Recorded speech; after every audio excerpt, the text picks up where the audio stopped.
Welcome to Building the Future. I'm your host, Kevin Horick. You can check out new episodes of the show every Tuesday and Thursday at 2 p.m. If you missed an episode or want to get more information about the show, please visit buildingthefutureshow.com.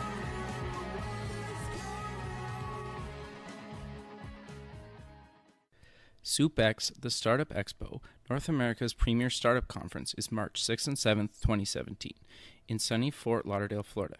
Affordably priced, SoupX is a 2-day international conference featuring workshops, panels, speeches, a $50,000 startup competition, and over 100 exhibitors.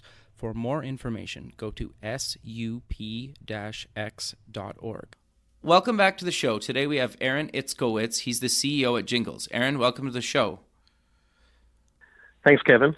Yeah, I'm excited to have you on the show. We actually met at the Startup Expo in February, and I thought you guys had an interesting platform, and you're finally launched now. So, we thought get you on the show.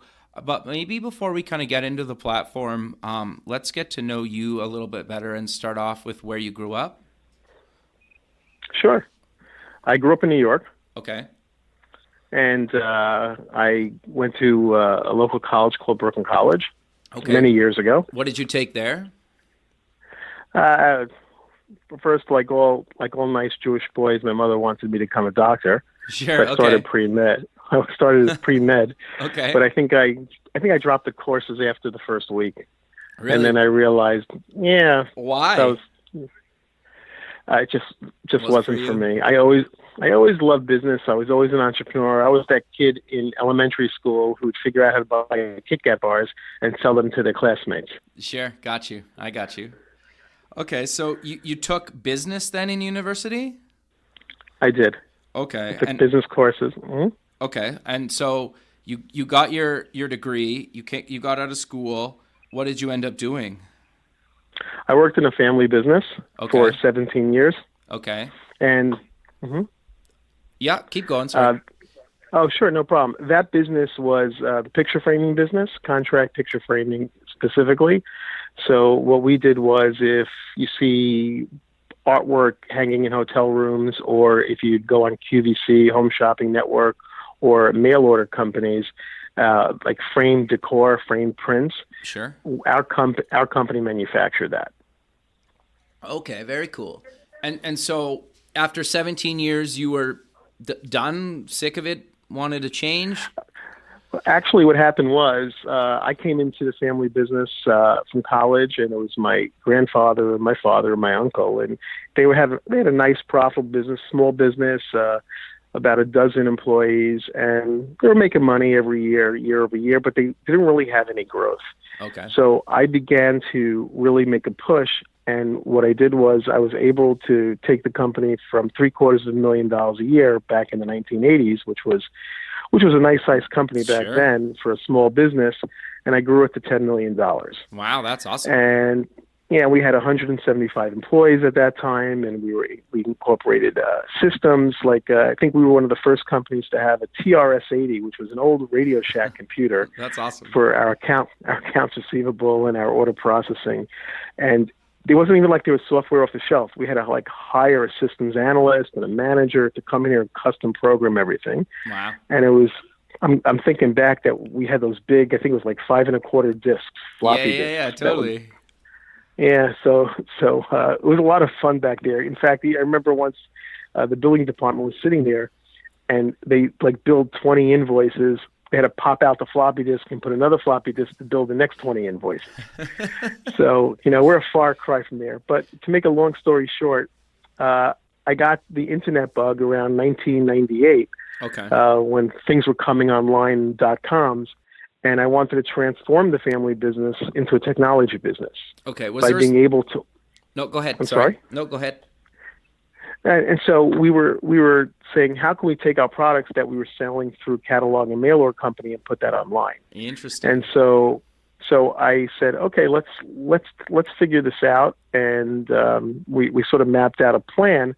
And I connected with a gentleman who was the developer of the technology, which then became a company called Art.com. Okay. And Art.com is the largest online framed poster company probably in the world. And so we started talking, and I said, how can I be able to have an artist take a digital photo? Again, this is 1998, 1999, where cameras weren't even a megapixel. Sure. And we wanted them to take a photo of their, say, watercolor drawing, be able to upload it to a website, be able to preview with the mat board, the color mat board around the picture, right, and the frame around the mat board, and select from the hundreds of styles that we had, and then size it right on the screen, and then be able to order the complete product shipped directly to their studio. So they had the original artwork, and we would produce and we would ship them the shell, the frame and the mat and the glass and everything, so like a kit. Sure. And so we started talking, and I connected with a good friend of mine who was senior business development, VP of business development for eBay. He had been a previous client in one of my in one of my businesses, and he said, "I don't like that direction. You should fly out to California." And I'm from New York, so I said, "Okay, I'll fly out to California."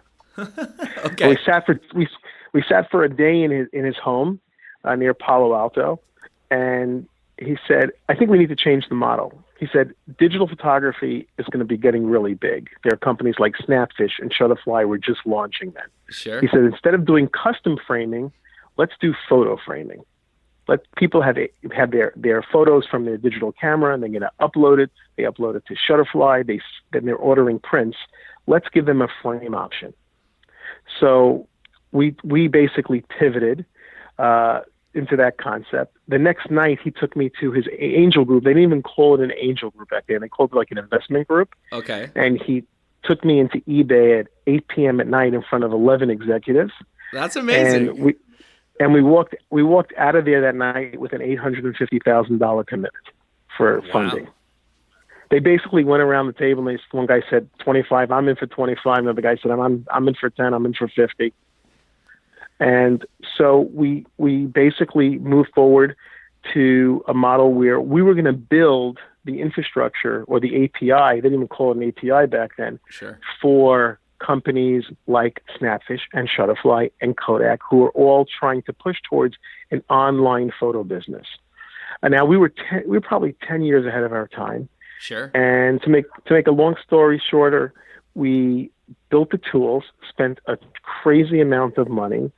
At 2:00 in the morning, finally, when we launched the product, and Snapfish was our first partner, it would take them about 2 hours to transfer a 1.5 to 2 megapixel file through the internet in high resolution so that we can print it and frame it and ship it out to grandma. Wow.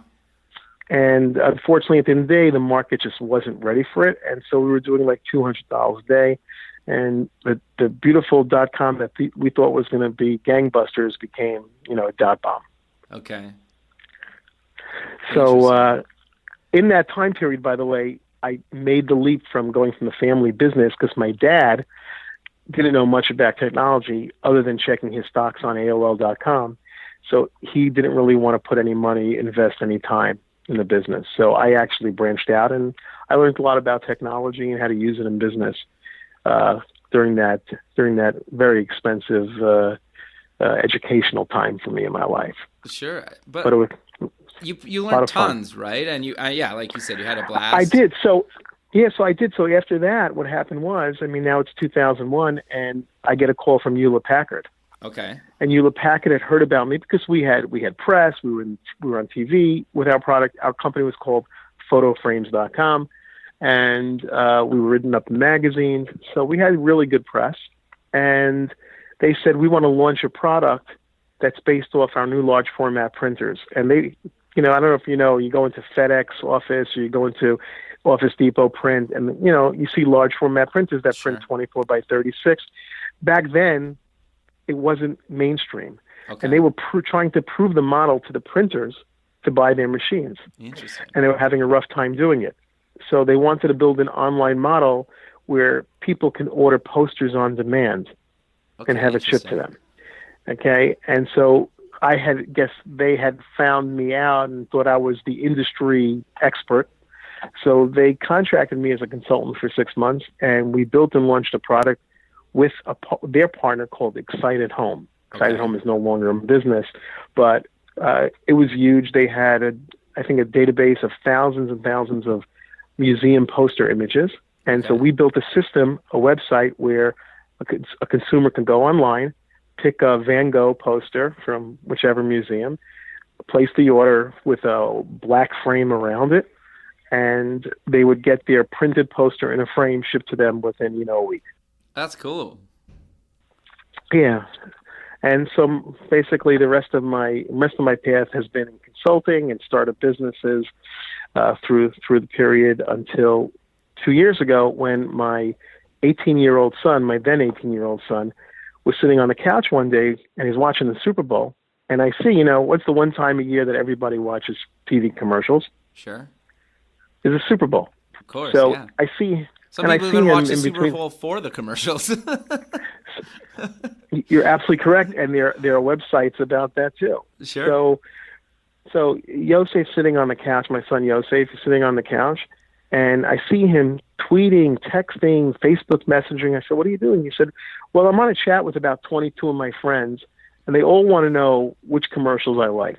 Okay. So I'm telling him which commercials I like, and then he says to me, "Pop, how much is CBS getting for that commercial from GoDaddy?" And there was a 30-second commercial. It was 2 years ago. And I said to him, I think they're getting $4 million. And back coincidentally, this year, it's up to $5 million for a 30-second spot. Wow. So he says, well, I just told 22 of my friends that they should check out GoDaddy.com and they should buy themselves domain names. So I want GoDaddy to send me a check for $1 a piece for a referral, like an affiliate. And so something snapped, and a little light, flashed, a little light bulb went off. And we started to come up with the concept, say, how do we validate to advertisers that consumers are watching their commercials, are engaging in their commercials? How do they measure the return on investment on watching a TV commercial? Because if anybody's ever sitting on the couch watching their primetime show, and all of a sudden, if they're not DVRing it, and they're sitting on the couch and they're not going to the kitchen for a snack, or if they're not going to the bathroom for a break during the commercial break, the networks are showing between 12 and 18 commercials in a commercial break. And the first one could be for pizza, second one could be for a car company, third company could be for Viagra. Sure. And they don't really, really know who's sitting on the couch at that particular time. Very much so, yeah. So we said with mobile and with a camera, we know who's sitting on the couch. Okay, interesting. We can identify who the demographic profile is of our audience. We can marry the advertiser to consumer, and we can create an action so the consumer likes what they've seen. They can click somewhere, and it can go back to the advertiser as a return on their investment. Okay, very cool. So, and that's how Jingle was born. Okay, interesting. So did you, obviously, you had to build the platform out. Did you self-fund it? Did you raise some money? Or walk me through kind of the early stages of saying, okay, your son's on the couch and now you had to build this thing. Sure. So what we did was we actually partnered with a company out of Miami Beach called Rocker Labs. They're called a co-builder. Yep. And what they do is, you, as an entrepreneur, you want to pitch your idea. So you pitch your idea, and they decide if it's something that's worthwhile they want to spend time with you on. And when they do, we spent approximately 4 months with them. Okay. Doing some strategy, doing some investigating on the marketplace, on really understanding if there's an opportunity here, even before we decided we were going to launch the business. Okay. And so we did a lot of that, and we basically vetted the idea and mitigated the risk and decided it was worthwhile moving forward. And once we did that, we raised some funds from family and friends. Okay. Also got in some loans, and we started to build out the MVP, the minimum viable product. Okay. And so it took us from the time we pitched the idea the first day till we actually started mapping out the app and the platform and the UI and the UX and everything else. I want to say close to 15 months. Oh, wow. Yeah, because it wasn't an easy time to raise capital for concept. Sure. So and this was not an inexpensive product to build. Okay. And it's still not an inexpensive product to maintain. So we raised some decent money, and we started the process. Okay. And so you guys recently launched. When was that exactly that you guys launched? We soft launched in the middle of May, Okay. and so we just uploaded it. We're on the App Store for iOS, Okay. for Apple. Yeah. We're mapping out an Android version right now. Okay. And the first few months was pretty much my son's network of friends at university, Okay. testing it, friends and family. And only recently, in the last couple of weeks, have we started to market the product. Okay. This way we had time to tweak it and understand what the audience habits were and so forth. Sure. So are you still working with Rocker Labs then, or you guys kind of on your own now, or how does that relationship work? We're still a partner with Rocker. They own a piece of our company. It's part of sort of their business model. Right. And we're also branching out a little bit and working with other developers. Okay. To build new features and so forth. Okay. So, but go ahead. Sorry. No, but Rocker doesn't run the business. Rocker's really more of a support. So, if we need let's say we need some, marketing support. If I contact them and I need to tap into their resources, they're a great resource. But if I can do marketing on my own or any other social media and so forth, we don't need to work with Rocker as it relates to those requirements. Sure. No, that makes sense. Do you have a release date when Android's coming out, or is it still too early to tell? We hope that, what's today? Today is November 3rd. We're hoping that we will have the Android app before the holidays. Oh, okay. Wow. So pretty quick here. Yes. Okay. Yes. Okay. So you kind of covered exactly, you covered quickly what kind of Jingles is, but so I watch these ads based on my interests, then kind of what happens.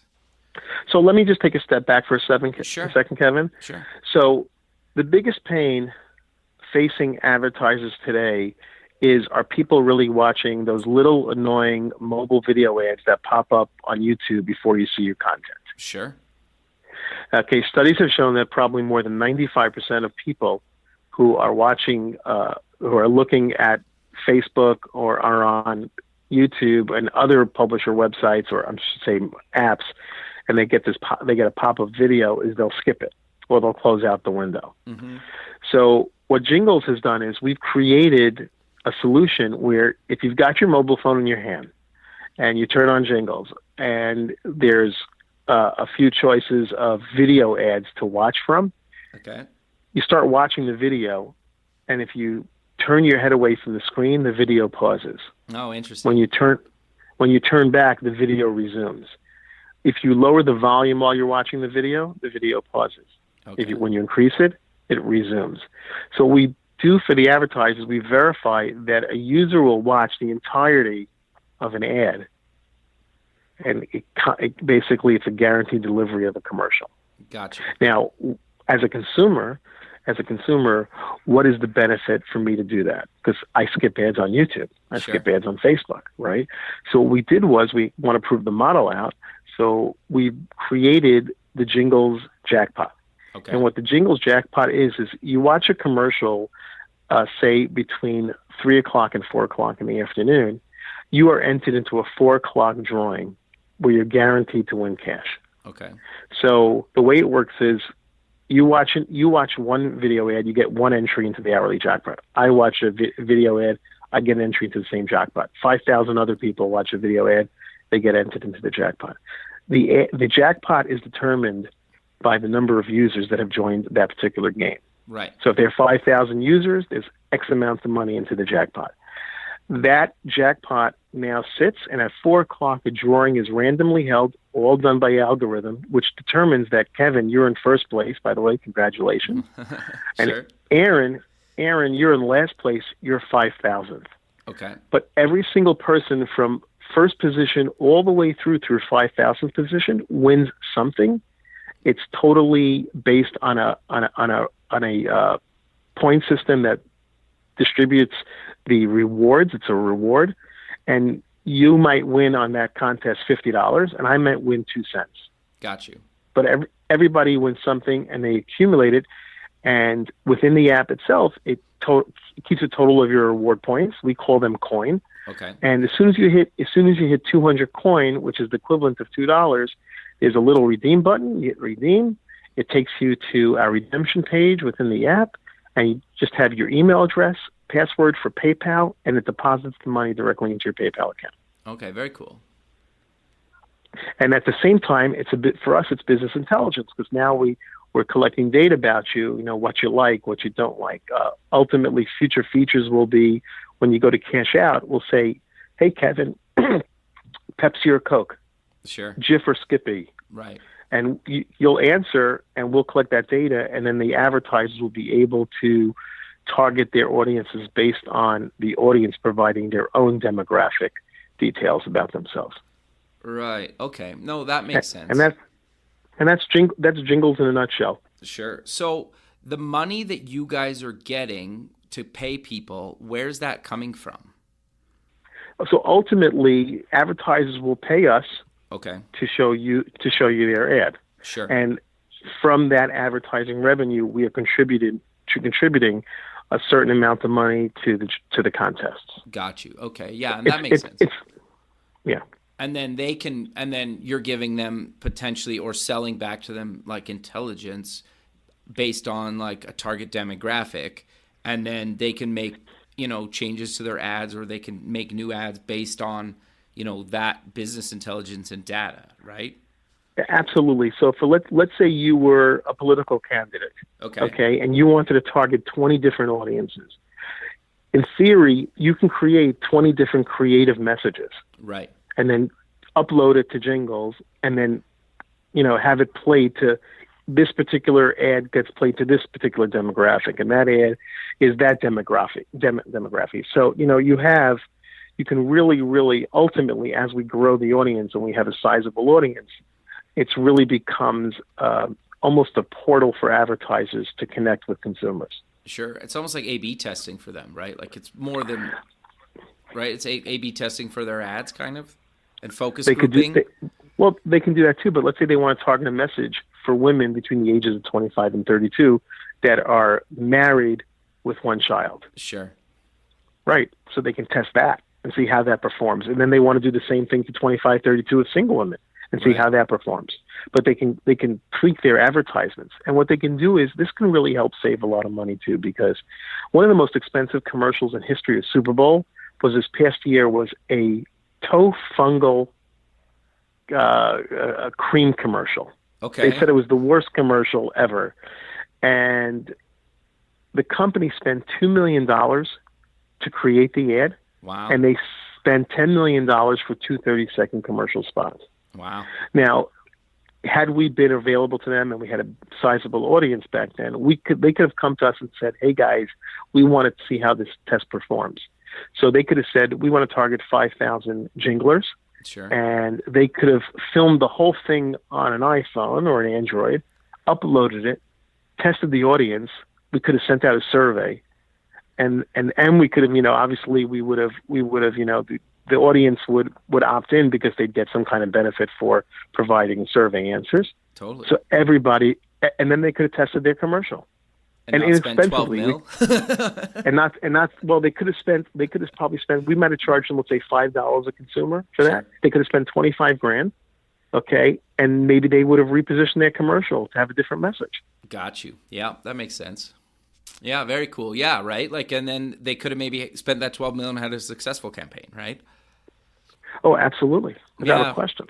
That's very cool. So I guess, I'm curious. You're rolling out an Android version. You're rolling out kind of a bunch of stuff, but you kind of mentioned to me that you guys are looking to raise a little bit more money to obviously build out the platform more. What did you kind of have in mind for kind of future features that you're looking to add within the next 6 to 12 months? Okay. So one of the features that we're looking to build out is be able to capture emotion of the users. Interesting. From their camera? So from their camera. And again, the camera is only in use when the Jingles app is open. Gotcha. So, and users always benefit as well. So we're not Big Brother watching, there's nothing to worry about. It's really specific to our ability to pause a video or pause the audio, know that you're actually engaged in the advertisement. And the same thing in motion. So let's say Coca-Cola is playing, the concept is, let's say Coca-Cola is playing the commercial to you, and within 12 seconds into the ad, there was something that made you laugh. Okay. While you're watching the ad. We capture that emotion. Gotcha. Or something made you cry. We capture that emotion. So now, Coca-Cola, their marketing could measure all that data from a large audience population. And then they could decide how they want to move forward with creating ads in the future.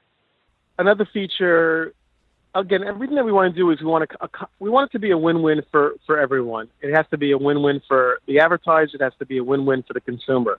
So for the consumer, there might be offers. So for example, let's say you've accumulated $10 worth of rewards, and we're showing you an advertisement from Nordstrom's or Macy's. And Nordstrom's and Macy's are smart in using the Jingles platform, and they're, instead of showing you a commercial or a video ad that's just a generic ad, they might be targeting women and a particular color of a new lipstick. Okay. So they'll have the ad, the consumer will watch the ad, the jingler will watch the ad, get entered into the contest, and then they'll land on Macy's product page. Okay. And that product page will be for that product that the ad just showed. And then the consumer, the user will be able to purchase that product with their Jingles rewards. Oh, interesting. That makes sense. Yeah, so we're gonna expand out to the redemption, so you can put cash in your bank account through PayPal. You can buy products. We want to add a charity button, so as you accumulate rewards, you might want to just donate the money to a charity of your choice that you define. And then also share rewards within the Jingles community with your friends. That makes sense. Like you could send them a gift almost? Exactly. And then you can buy gift cards through the app and so forth. So it's a combination of rewards and being able to purchase products, services, whatever. Sure. Through the app.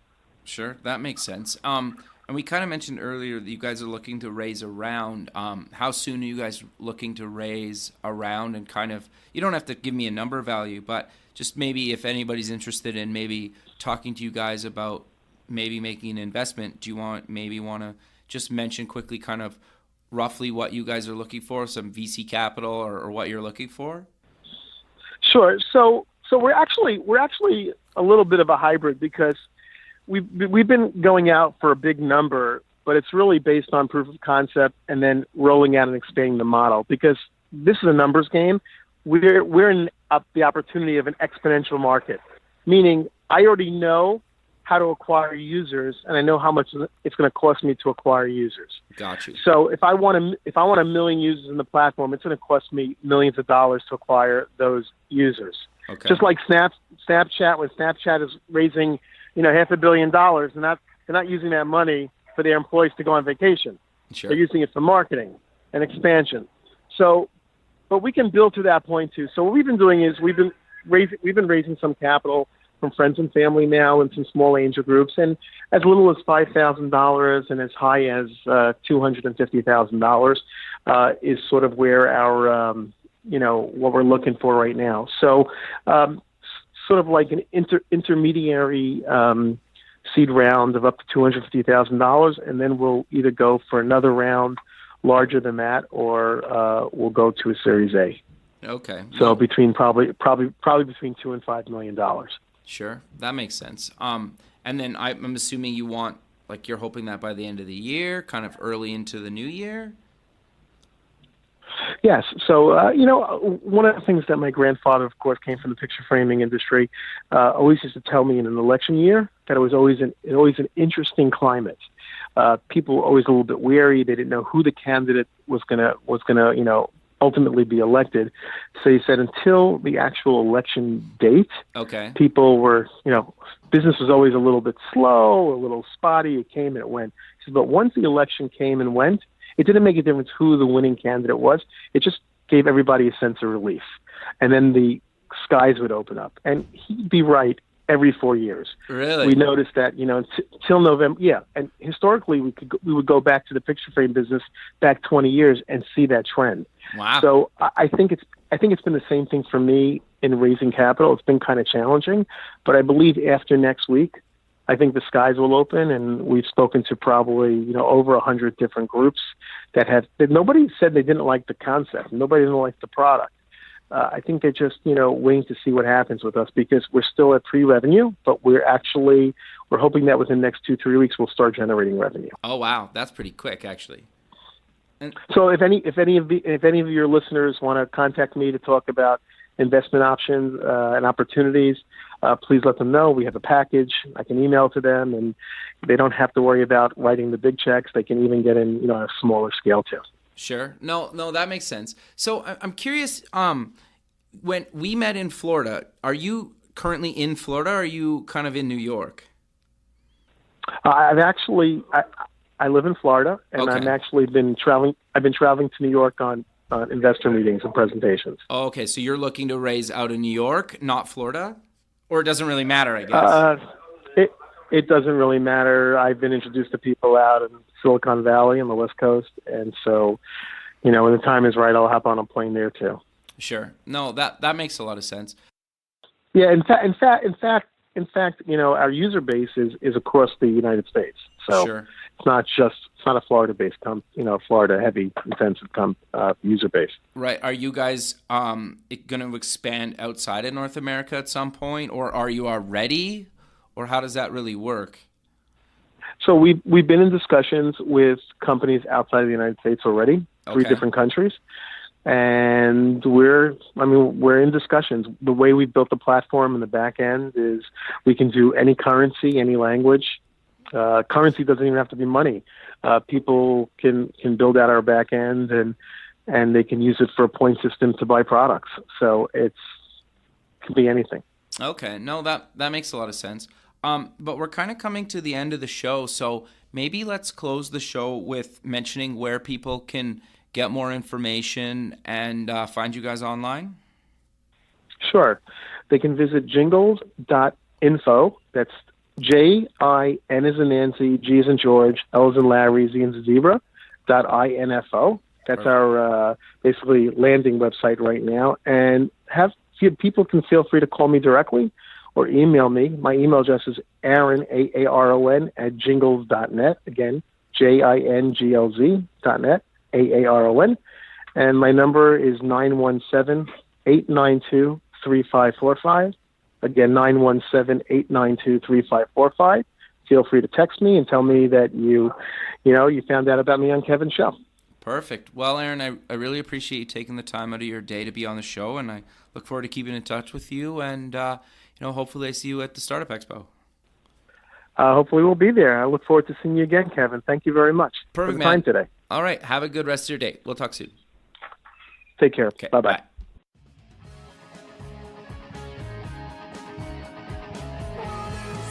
Thanks for listening. The music for the show is done by Electric Mantra. You can check them out at electricmantra.com and keep building the future.